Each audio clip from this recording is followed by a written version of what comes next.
సీతారాముల విగ్రహాల తయారీ కోసం నేపాల్ నుంచి శాలిగ్రామ శిల పవిత్ర రాళ్లను తీసుకొచ్చారు. ఇటీవలే ఈ శాలిగ్రామ శిలలు అయోధ్యకు చేరుకోగా వాటికి ప్రత్యేక పూజలు నిర్వహించారు. ఈ కార్యక్రమాన్ని తిలకించేందుకు వేలాది సంఖ్యలో భక్తులు తరలివచ్చారు.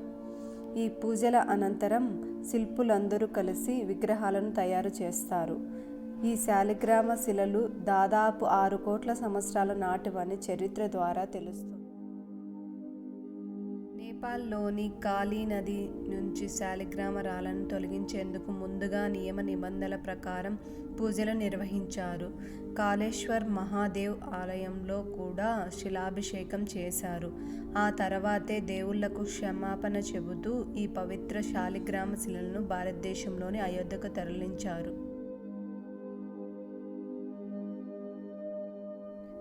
శ్రీరామనవమి రోజున సూర్యకిరణాలు నేరుగా స్వామివారి నుదుటిపై పడేలా విగ్రహం ఎత్తును ఉంచనున్నారు.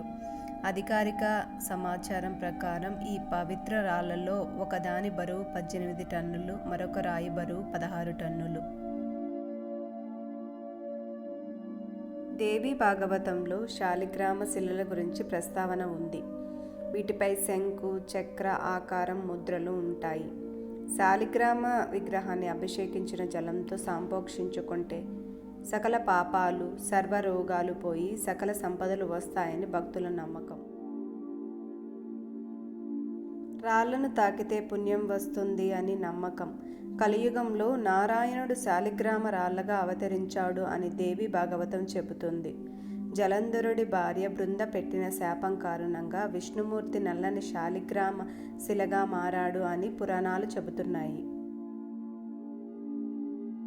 ఈ పవిత్రమైన రాళ్లతో శ్రీరాముని విగ్రహంతో పాటు తన 3 సోదరులు లక్ష్మణుడు, భరతుడు, శత్రుఘ్నుల విగ్రహాలు కూడా చెక్కబడతాయి.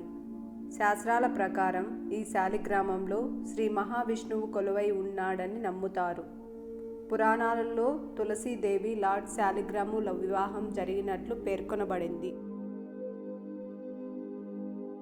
శాలిగ్రామ రాళ్ళు గండంకి నదిలో మాత్రమే లభ్యమవుతాయి.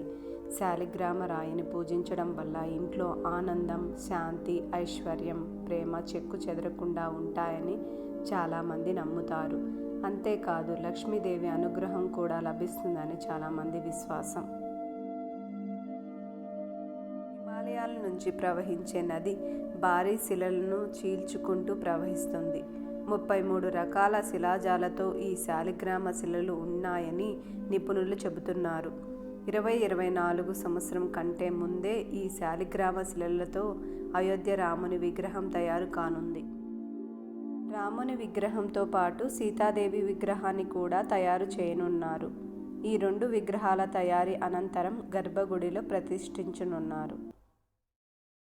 దయచేసి మీకు ఈ వీడియో కనుక నచ్చినట్లయితే లైక్ చేయండి, మీ ఫ్రెండ్స్ అండ్ ఫ్యామిలీకి షేర్ చేయండి and subscribe to my channel.